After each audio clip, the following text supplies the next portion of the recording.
как нам корову, И как нам корову, и как нам козу, и как нам козла, и как нам быка собрать у крестьянина снова.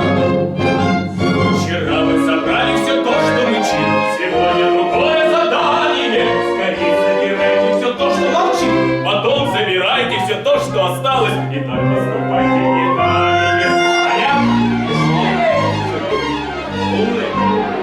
Такая беда, вот мы с мужика, и шкуры с него мы на медне содрали. Как дальше нам быть, не знаем пока. спросить у тебя, Спросить у тебя не пора ли? До этого проще нет ничего, простейший вопрос не задали вы. Четвертую шкуру стирайте с него, и пятую шкуру, десятую шкуру стирайте, что есть. И тогда